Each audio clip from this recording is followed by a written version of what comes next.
Hello, everybody. Welcome back to another episode of The Hard Truth. Be sure to like, share, and subscribe, and also consider becoming a member so that you can be a part of the fun. Listen, are we being played during this Idaho 4 case? I think we're being played. I think we've been looking in the wrong city, and I think that we need to make a 180-degree turn and change our approach to this investigation. All right? If you want to know what I'm talking about, grab that coffee, a nice cup of tea, put your feet up as we begin our story.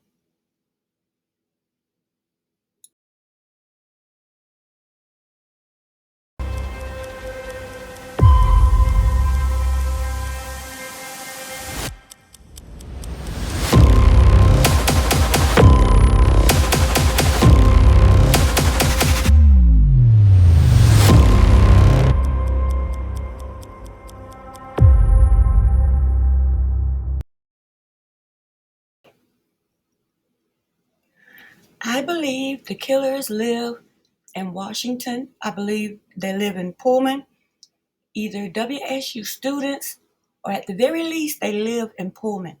And the reason I say that is because everything, all the information that we got from for the case early on came from WSU. All right, let's dive into this. I'm going to show you exactly whoever gave Moscow police Koberger's name had to know him well enough not to like him.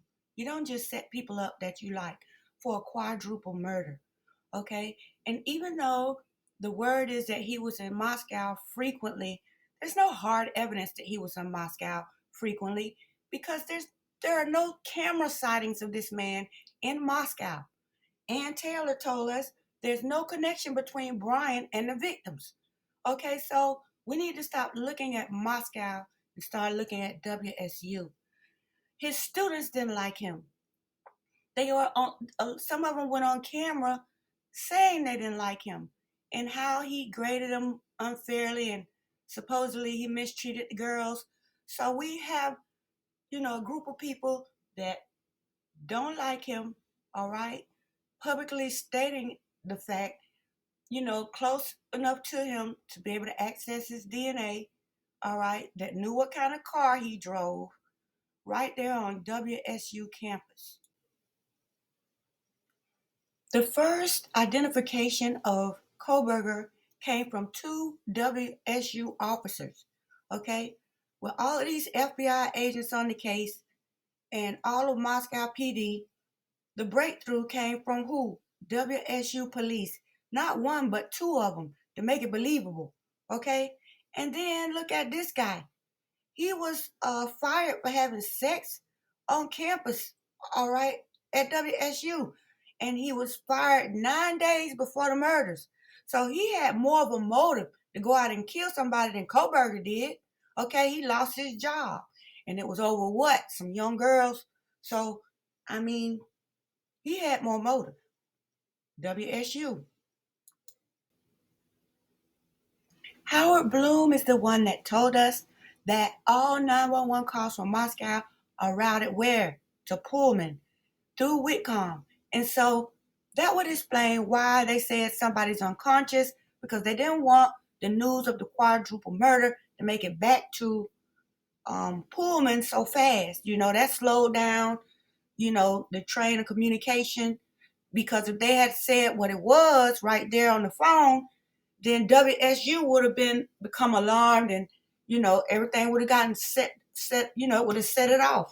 So that might explain why they said somebody is unconscious because the call went to Washington. The first time we heard of the knife sheath was from Papa Rogers, okay, on November the 30th. That was the first post he made that I could find. So the whole purpose of the Papa Rogers account was to start talking about the knife sheath and possibly to have this guy's picture profile on there that looks like Brian Koberger. And even if Papa Rogers wasn't one of the WSU students or somebody on WSU staff, then I could imagine the students saying, hey, this guy looks like our teacher, Brian Kohlberger. And, when they saw his car on December the 7th, they were like, you know, it's Papa Rogers. He's Papa Rogers, and that's his car on TV. It's got to be him. Okay, I could see that. No one has leaked more information about this case, or at least tried to leak more information than WSU Kim. I haven't really been following her and the information that she's given, but I've heard enough to know that it seems like she knew Brian Kohlberger. All right, and it seems like she's got firsthand knowledge of what happened. Okay, and where is she from? WSU area, Pullman. Okay, it's just WSU Day. Seems like. So all this information that she claiming these kids knew this and knew that, a lot of these kids are at WSU. I don't think, from what I've heard, that all of the students that she said knew about it were Idaho students. Seems to me like a lot of WSU students knew about what was going on. Okay? No one has leaked more to YouTube influencers than WSU Kim. All right? Okay, the bag with Xana's name on it came from Jack in the Box, and there's no Jack in the Box in Moscow.